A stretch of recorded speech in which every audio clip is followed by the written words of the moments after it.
Assalamualaikum. Waalaikumsalam warahmatullahi wabarakatuh. Dan tutup panjang nak ketuk-ketukku pakai. Kamu memang pernah lebar minta sahur. Iya pakai. Bagaimana kabar tak pakai? Sehat ya? Alhamdulillah. Malam keberapa nih? Kalau 19. Dalai Iya. babis tawa aneh sebentar ini sahur lagi karena Sahur itu lagi. sahur lebih bagus kalau dekat subuh. Iya. Jadi anjo sumpahin wamin ahab. Iya. Pemanasan. Iya. Juga ini banyak ibu-ibu mulai begadang sampai jam 2. Parah kan jauh. Iya, mulai bikin kue. Pokoknya sepanjang perjalanan tadi saya ke sini harum sekali baunya, bau kue. Nampak nyamu tuh ganjil sering beranin nah. Iya pakai. Jadi saudara pendengar dan pemirsa RRI Makassar, seperti biasa di subuh hari kita ketemu dengan Bapak Kiai Haji Dr. Amirullah Amri MA, Ketua Komisi Dakwah dan Pengembangan Masyarakat Islam Majelis Ulama Indonesia Sulawesi Selatan, juga Ketua Korps Mubalik Dewan Masjid Indonesia Sulawesi Selatan. Beliau juga adalah pimpinan Pondok Pesantren Ilmu Yakin Tompok Buluk Kabupaten Maros, sekaligus pimpinan Ahmator Biro Perjalanan Umroh dan Haji Plus. Nah, saudara pendengar, pertanyaan-pertanyaan yang Anda kirimkan ke kami ini sudah saya siapkan dan insya Allah saya akan sampaikan ke Pak Kiai. Baik Pak Kiai, ini sudah ada beberapa pertanyaan yang saya bawa dari pendengar kita. Ya. Pertanyaan pertama dari Pak Karudin Sewang di Borongkeloro, Desa Batu Jala, Kabupaten Jeneponto. Oh, Jeneponto Turaten. Iya, Turate ya. Ya, biayan nih, Bijaya. Iya. Mau tanya ini Pak Kiai. Kenapa kalau sholat duhur dan asar itu suaranya dikecilkan? Iya. Sementara pada sholat isya ataupun sholat maghrib itu dibesarkan. Iya.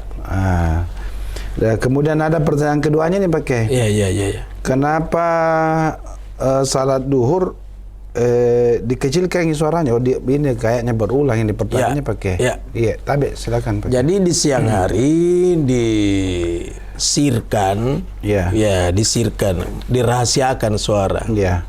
Di malam hari dijarkan, dikeraskan. Kenapa demikian? Jawabnya karena itulah yang dicontohkan Rasul. Sallu kama ra'aitumuni usolli. Salatlah kalian sebagaimana engkau melihat aku salat. Kita tidak melihat Rasulullah salat, tapi yang melihat itu orang tua kita. Orang tua kita melihat orang tuanya, orang tuanya melihat orang tuanya. Orang tuanya melihat sahabat melihat Rasulullah. Yang dilihat seperti itu yang dilakukan Rasul. Jadi kita ini sebenarnya melihat orang tua kita, tidak pernah melihat Rasul sholat. Tapi jenjang keilmuan itu sampai ke Rasul. Sanadnya jelas. Ya, betul. Nah, dilihat Rasulullah salatnya kalau siang hari disirkan. Dan kalau malam hari dijaharkan. Itulah yang dilakukan. Karena kalau seperti itu, kenapa begini terlalu banyak mengundang pertanyaan. Pasti ada yang tanya lagi dan tutup. Kenapa 4 rakaat kalau duhur? Kenapa 2 rakaat kalau subuh? Kenapa kalau takbir tidak diputar-putar dulu tangan baru dilipat? Jadi jawabnya apa yang dicontohkan Rasul, ikuti. Itu yang kita ikuti. Itu sudah selesai. Tidak perlu banyak nanya. Mau diperjelas apa yang membatalkan sholat. Dan apakah kita ini sholat atau tidak? Jadi tidak usah itu, karena ada juga itu yang tanyakan itu tuh. Kenapa 4 rakaat kalau duhur? Kenapa 2 kalau subuh? Itu tidak perlu yang begitu. Sama halnya kalau pemerintah berkata dihimbau masyarakat menaikkan bendera setengah tiang. Tidak usah lagi kenapa setengah tiang, kenapa tidak sepertiga tiang. Ikuti saja cepat. Itu kalau tidak naikkan itu jadi masalah. Begitu juga salat duhur disirkan. Tapi seandainya ada orang yang siang hari ini qori internasional dan orang merindukan sekali suaranya, lalu diberita orang dijaharkan, itu boleh saja. Boleh saja. Cuma jangan dibiasakan seperti itu. Jadi waktu-waktu tertentu. Karena itu hukumnya sunat, bukan merupakan kewajiban sir, rahasia. Ya, seperti itu. Begitu juga kalau malam hari kan disunatkan jahar itu memperdengarkan. Tapi seandainya ada orang tidak memperdengarkan di maghrib atau isya, dia tidak berdosa. Iya. Cuma mulai takbir itu biar salat sihir, kalau takbir orang syurutu takbirat ihram sittata asyar. Syaratnya takbiratul ihram itu 16. Di antaranya itu mesti berbisik dan tutup. Jadi mulutnya tidak boleh bungkem. Mesti Allahu Akbar. Yang mendengarkan dirinya sendiri. Itu dalam ilmu fikih diisyaratkan bahwa kalau takbiratul ihram berbisik meskipun perempuan. Jangan juga teriak sampai makmum lebih besar suaranya daripada imam. Itu mengganggu. Jadi kalau tadi pertanyaannya kenapa sir kalau siang, duhur dan asar, jawabnya itulah yang dicontohkan Rasul. Seperti itu. Baik, Pak. Selanjutnya saya beralih ke pertanyaan Pak Abi di Maros. Pak Kiai, saya mau bertanya, bagaimana hukumnya orang yang tidak puasa di bulan Ramadan dengan sengaja tanpa alasan yang jelas? Tidak puasa. Tidak ada alasannya. Tidak sakit. Tidak sakit juga. Tidak musafir. Tidak musafir. Tidak ada alasan. Pokoknya tidak ada alasannya, Pak Baru Kiai. tidak puasa. Tidak puasa. Ini namanya sengaja melanggar hukum. Iya. Jelas dia berdosa. Karena dia tidak puasa tanpa ada alasan. Mau dikatakan haid, dia laki-laki. Dikatakan musafir, dia mukimin, tetap ada di rumahnya. Jadi tidak ada alasan sampai dia tidak puasa. Orang berdosa besar itu. Karena melanggar hukum, diperintahkan puasa. Ya ayyuhalladzina amanu kutiba alaikumus syiyam kama kutiba alal ladzina min qablikum la'allakum tattaqun. Hai orang-orang yang beriman, diwajibkan atasmu puasa. Jadi memang diwajibkan, tapi tetap dia tidak mau puasa tanpa alasan. Jadi seakan-akan dia menantang Allah. Itu dosa besar itu. Baik, Pak Kiai. Jadi selanjutnya saya ke Daesona di Desa Bontoparang, Kecamatan Laikang, Kabupaten Takalar. Assalamualaikum Pak Kiai. Waalaikumsalam warahmatullahi wabarakatuh. Ini saya mau bertanya Pak Kiai, apakah orang yang tidak berpuasa mendapat juga pahala jika bangun menyiapkan makanan untuk sahur bagi orang yang berpuasa?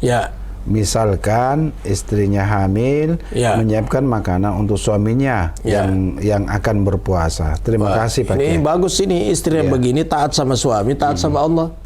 Karena meskipun dia hamil, dia tidak puasa karena kehamilannya dan sangat mengganggu kondisi kesehatannya, maka dia tidak puasa. Beda dengan yang tadi, puasa tanpa alasan. Itu yang tadi puasa tanpa alasan. Ini ada alasannya tidak puasa, karena dia hamil. Dan tetap dia bangun siapkan makanan sahur untuk suaminya. Wah, istri bagus ini, dia taat sama suami. Dan istri yang taat sama suami itu imbalannya adalah surga. Dan tutup. Jadi kalau ibu-ibu mau masuk surga, taatlah sama suami, taat kepada Allah. Tapi tidak taat sama Allah, dia tidak menyembah, nampak foto air buraninna, baru mau masuk surga. Mana lorona surga tidak tahu buntu. Biar loronya surga tidak bisa. Jangankan loronya masuk surga saja tidak bisa. Yang seperti yang kita terangkan yang lalu itu. Dia berani sama suaminya sampai dia tunjuk-tunjuk suaminya. Dia bilang, "Mara itu minka khairan." Saya tidak pernah melihat kebaikanmu biar sedikit. Illa ahbatallahu amalaha, kecuali Allah menghapus seluruh pahalanya. Dan kalau itu pahala terhapus, bagaimana mau masuk surga dan tutup? Sehingga taatlah kepada Allah, hormati suami, taati suami sepanjang perintah suami bukan kemaksiatan. Kecuali kemaksiatan jangan. Contohnya suaminya bilang, ini ada uang, kau pergi belikan saya bir, brandy, whisky, Jennifer, Nifam, Cimeng, BK, kisahnya juga BK dan tuh. Baru minggu dengar ini. Balokaci. Yang begini jangan mau taat. La ta'ata li makhlukin fi ma'siyatil khaliq. Jadi istri bisa menolak perintahnya. Tidak boleh taat kepada makhluk untuk kemaksiatan kepada Allah. Itu kan kemaksiatan. Jadi suami istri yang baik dia minta maaf, Deng. Lebih bagus saya disuruh beli sirup atau beli susu. Jangan beli yang disebut tadi karena itu minuman keras, sedikit dan banyaknya, mabuk atau tidak mabuk tetap haram. Nah, gitu dan tuh. Tapi bagaimana pakai misalnya dia suruh istrinya, terus istrinya tidak mau menolak karena disuruh beli minuman keras? Anda boleh. Suaminya marah bagaimana pakai? Anda boleh. Jadi la ta'ata li makhluqin fi ma'siyatil khaliq. Tidak boleh taat kepada makhluk untuk kemaksiatan kepada Allah. Kalau suami marah, daripada Allah yang murka kepadamu, mending suami yang murka. Iya. Itu. Iya. Baik Pak Kiai. Selanjutnya saya ke Pak Rahman Daengrolah di Limbung. Ya. Begini pertanyaannya Pak Kiai. Apakah itu tidak batal puasa orang kalau tiba-tiba sakit perutnya, terus mau dikasih balsem, pokoknya balsem untuk mengobati Pak Kiai perutnya? Dia gosok perutnya. Gosok perutnya. Bagaimana itu Pak Kiai? Tidak apa-apa karena balsem itu kan obat luar, bukan obat dalam. Seandainya dia makan balsem obat tapi ini kan di luar, hanya digosokkan di perut, obat luar ini dan tutup. Mana ada orang kalau di obat luar tidak masalah karena dia hanya dia gosokkan di perutnya. Mungkin dia taruh di pusernya. Ya sama dengan salompas. Salompas dia taruh di pusernya. Baru naik mobil supaya tidak mabuk. Sementara puasa, tidak apa-apa. Dia gosok perutnya pakai balsem, tidak apa-apa. Karena yang membatalkan puasa itu kan makan. Ini bukan dimakan itu balsem, asal tapi tidak masuk di mulut. Kalau masuk di mulut bukan cuma puasa yang batal. Baik Pak Kiai. Selanjutnya ini ada pertanyaan juga. Apa hukumnya bagi anak yang mendurhakai orang tuanya Pak Kiai? La haula wala quwata illa billah. Ini bahaya sekali. Mendurhakai orang tua itu, ya Allah ya Rabb. Nauzubillah, kita berlindung kepada Allah.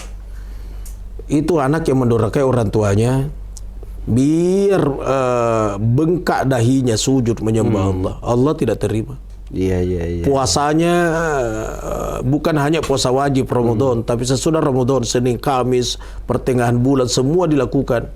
Tahajud setiap malam, duha setiap hari, ringan tangan membantu orang, tapi mendurhakai orang tuanya. Dia maki-maki orang tuanya. Bahkan ada berani anak memukul orang tuanya. Yang seperti itu sudah jelas-jelas itu neraka paling bawah dia dapat itu. Nerakanya neraka. Nauzubillah summa nauzubillah. Kita berlindung kepada Allah. Jadi jangan coba-coba mendurhakai orang tua. Tapi kadang anak berkata, saya kan berada pada posisi yang benar. Pura-pura lah dulu mengalah. Karena di situ anak. Nanti sebentar lagi baru bujuklah orang tuanya bahwa sesungguhnya kan begini Pak, begini Mak. Itu. Karena kadang juga memang ada orang tua koro-koroan dan tutup. Betul. Namanya dengkoro. Dengkoro.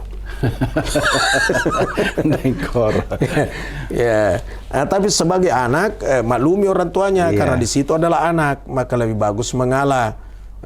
Ajaklah kepada kesabaran.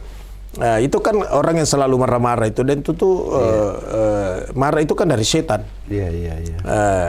Innal ghadaba minasyaiton. Sesungguhnya marah itu dari setan. Asyaitanu khuliqa minan nar. Setan itu diciptakan oleh Allah dari api. Api itu padam. An-naru tudfa'u bil ma. Api itu padam dengan air. Marah dari setan, setan dari api padam karena air. Jadi kalau ada orang marah, siram air dan tutup. Iya. Maksudnya itu falyatawadda, suruh berwudu. Kalau dia berwudu itu insya Allah berhenti marah. Jadi orang yang dengkoro selalu marah-marah, perbanyaklah wudunya. Karena marah itu dari setan dari api padam kalau disiram air. Maksudnya berwudu lah, perbanyaklah wudu biar adem, bisa meredam marah. Iya. Baik Pak Kiai, selanjutnya ini ada juga pertanyaan. Begini pertanyaan Pak Kiai. Pak Kiai, saya kadang-kadang hanya mampu melaksanakan sholat misalnya duhur. Kadang-kadang asar itu saya tidak melaksanakan. Saya sementara ini masih dalam tahap pembelajaran tentang agama. Nah, bagaimana hukumnya nih Pak Kiai? Artinya mampunya hanya di duhur, mungkin asar tidak, terus dia sholat maghrib lagi Pak Kiai. Salatnya bolong-bolong. Bolong-bolong. Ya, salatnya bolong-bolong. Bolong-bolong. Ya. Jadi salatnya belum melakukan 5 kali sehari semalam. Ditangkap duhur, lepas asar. Iya. Didapat asar, lenyap maghrib. Tidak sempurna salatnya dalam sehari semalam. Itu yang dilakukan itu salatnya itu tetap berpahala. Yang bolong-bolong itu tetap dosa. Tapi bersyukurlah karena sudah ada daripada tidak ada sama sekali. Cuma tentu tidak dikehendaki begitu terus keadaannya. Karena salat itu kan kunci kebaikan dan salat itu kan kuncinya surga dan tutup. Miftahul jannah as-salah. Kuncinya surga itu adalah salat. Salat itu berapa kali dan tutup sehari semalam? 5 kali. 5 kali. Anggaplah kunci lemari itu 5 senti. Tapi salatnya hanya duhur. Berarti kuncinya hanya 1 senti. Pendek. Setengah mati putar, tidak bisa terbuka. Karena kuncinya hanya 1 senti. Mestinya 5 senti. Olehnya itu sempurnakanlah salatnya supaya kuncinya sempurna. Kalau sempurna kunci begitu diputar langsung terbuka. Masuklah dalam surga. Seperti itu dan itu tuh. Jadi miftahul jannah as-salah, kuncinya surga itu adalah salat. Gitu. Baik, pakai. Selanjutnya ini ada pertanyaan dari Baharudin Epe di Jeneponto. Jeneponto Pak Biringan ini maksudnya pakai. Assalamualaikum Pak Kiai. Waalaikumsalam warahmatullahi wabarakatuh. Saya ingin bertanya. Di daerah pesisir mata pencarian nelayan dan budidaya rumput laut. Ada pembudidayanya dan pencari rumput lautnya dengan cara menjaring rumput laut. Ini biasa turun menjaring rumput laut di pagi hari sampai sore, merendam di air dan mandi di siang hari. Apakah bagi yang berpuasa turun di air puasanya sah atau makruh Pak Kiai?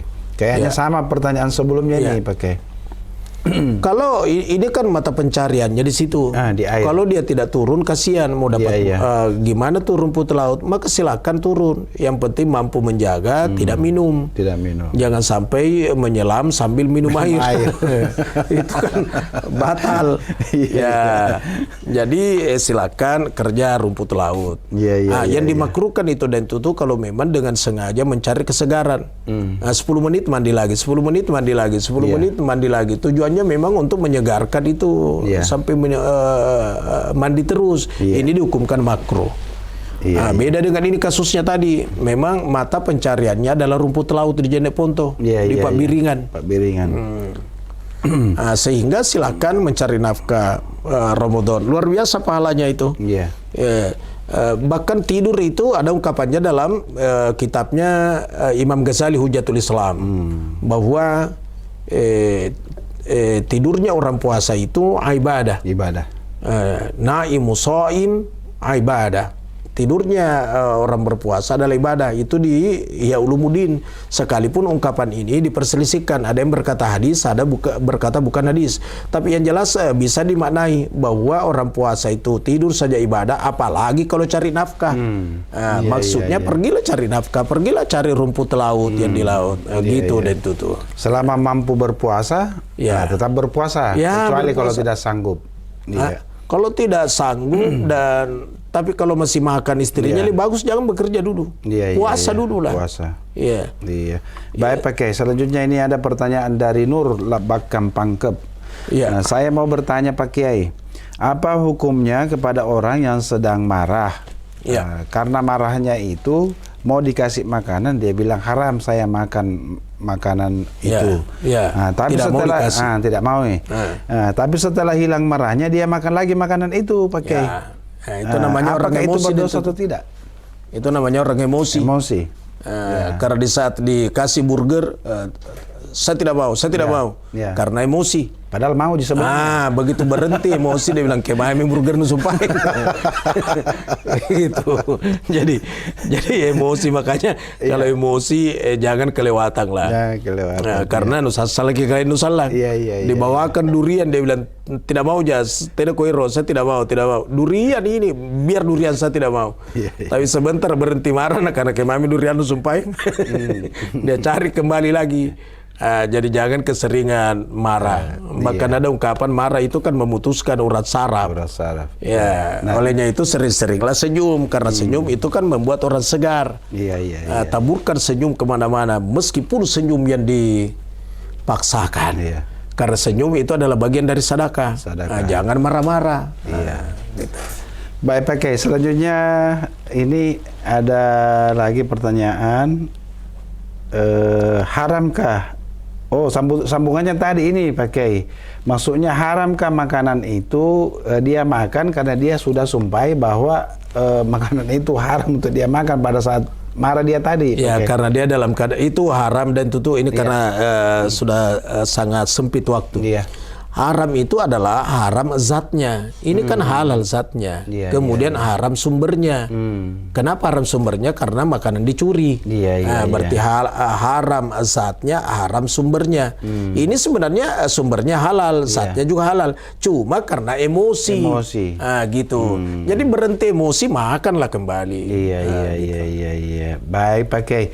Jadi ini sudah jelas semua pertanyaan-pertanyaan yang masuk ke kami sudah dijawab semuanya oleh Pak Kiai. Tapi nomor telepon dan tutup perlu diberitahu. Nah, ini saya mau sampaikan ini Pak Kiai. Oh iya. Jadi sebelum saya pamit, saya mau sampaikan bahwa seluruh pendengar dan pemirsa yang ingin menyampaikan pertanyaan kepada Pak Kiai, silakan kirim chat WA atau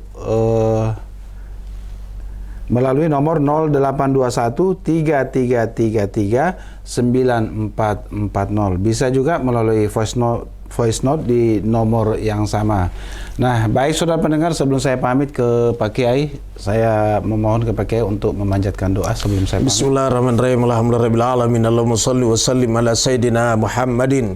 Rabbana atina fid dunya hasanah wa fil akhirati hasanatan wa qina adzabannar. Wa adkhilnal jannata ma'al abrar ya aziz ya ghaffar ya rabbal alamin. Wa sallallahu ala sayyidina Muhammad walhamdulillahi rabbil alamin. Al-Fatihah.